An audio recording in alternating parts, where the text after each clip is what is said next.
ईशा जो एक जालपुर नाम के गांव में पहुंची थी, वहां की रहने वाली एक बूढ़ी औरत उसे गांव के छलावे की कहानी सुनाती है।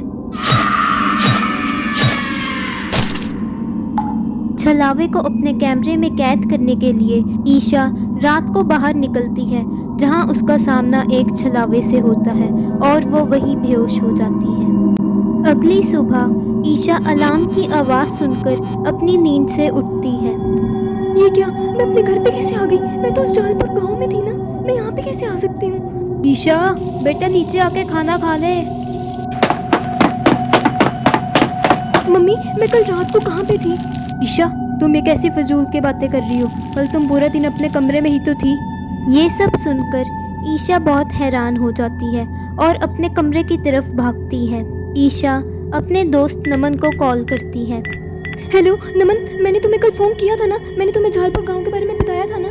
हाँ, मैं बस वहीं आने की तैयारी कर रहा था। तुम वहीं हो ना? ये पैकिंग भी हो ही गई, बस मैं वहीं पहुंचता हूँ। नहीं, मैं वहाँ पे नहीं हूँ। तुम मुझे मेरे घर से पिक करो, मैं तुम्हें सब कुछ बताऊंगी रास्ते में क्या हुआ है। ईशा और नमन जालपुर गांव की खोज में निकल पड़ते हैं और पूरी रात ढूंढने के बाद सुबह उन्हें जालपुर गांव मिल जाता है। जालपुर गांव दिखने में बिल्कुल वैसा ही था जैसा ईशा ने अपनी हकीकत या फिर सपने में देखा था। उन दोनों को पास ही में एक काम करता हुआ आदमी मिलता है, जिससे वो छलावे के बारे में पूछते हैं। अरे, ये आप क्या कह रहे हैं? छलावा? ऐसा तो कुछ नहीं होता, हमारा गाँव तो बहुत ज़्यादा खूबसूरत है। पूरी रात सफ़र करने के बाद वो दोनों यहीं पर एक दिन रहने का सोचते हैं। ईशा, बाहर आओ। ईशा नींद में दरवाज़ा खोलकर बाहर चली जाती है। तो तुम्हें क्या लगा वो सब सपना था? तुम तो वही औरत हो जिसे मैंने सपने में देखा था। तुम यहाँ कैसे? तुम भी एक छलावा हो, अब तुम्हारी भी कोई परछाई नहीं है। नहीं, ऐसा नहीं हो सकता, मैं छलावा नहीं बन सकती, नहीं। और तभी ईशा एकदम सुन्न हो जाती है और उसकी आंखें भी एकदम लाल हो जाती हैं। हाँ, अब मैं भी एक छलावा हूँ।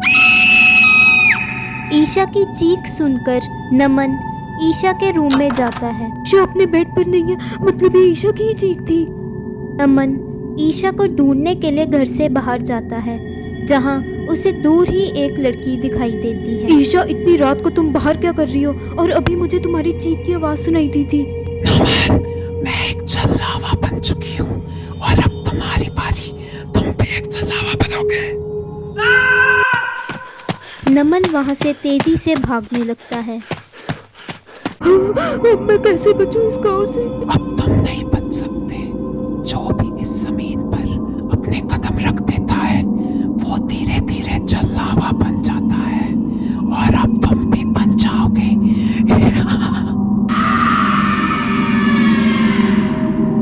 नमन की भी आंखें धीरे धीरे लाल हो जाती हैं और नमन भी एक छलावा बन जाता है।